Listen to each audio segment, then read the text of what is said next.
Imagine walking into a swanky Harlem nightclub in the roaring 1925.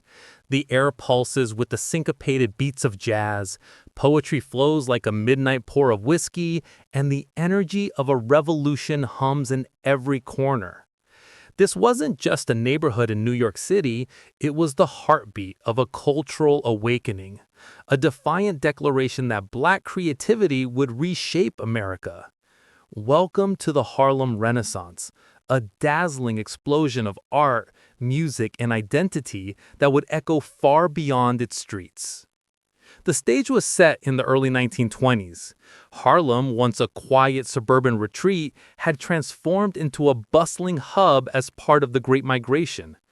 Thousands of African Americans fled the rural South, seeking refuge from Jim Crow laws and economic hardship, and found a new kind of promise in Manhattan's northernmost tip. By the 1930s, Harlem's population has swelled to nearly 200,000, making it the largest Black urban community in the world. But it wasn't just numbers. It was the spark of something restless, creative, and unstoppable. At the heart of this movement were the literary giants.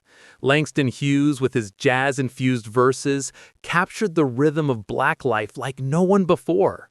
The Negro Speaks of Rivers, his 1920 poem, became an anthem of heritage.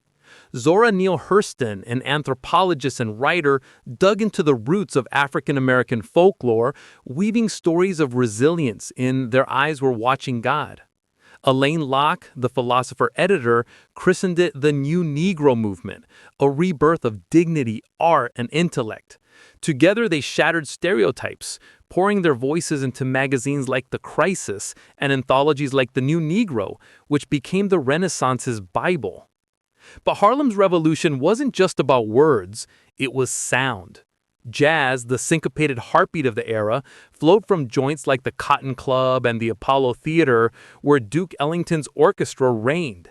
Louis Armstrong's trumpet blew open the doors of global music, infusing improvisation and soul into every note. The nightlife was electric, a dizzy mix of speakeasies, jazz clubs, and literary salons where the likes of Cora Mae Brown and Gladys Bentley defied convention, blending art with activism.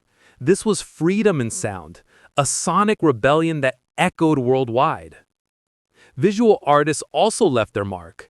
Aaron Douglas, often called the father of African American art, brought bold, geometric patterns and African motifs to murals and illustrations, transforming how Black stories were told.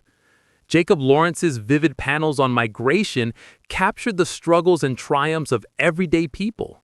Galleries and exhibitions became spaces of pride, pushing against the racist narratives of the time.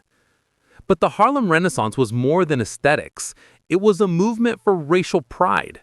Writers and artists challenged the Old South stereotypes, replacing them with images of sophistication, humor, and complexity.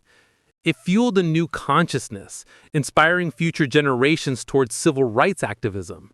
Figures like W.E.B. Du Bois saw it as a tool for equality, a showcase of Black talent to counter segregation.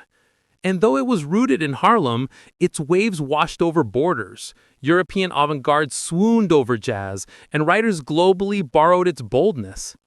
Even as the Great Depression cast shadows and internal critiques questioned its reach, the Renaissance left an indelible mark. It proved creativity could be a force for justice, that art wasn't separate from life, but a vital part of it. Today, its legacy thrives in jazz clubs, galleries, classrooms, and the unbroken beat of Black cultural influence.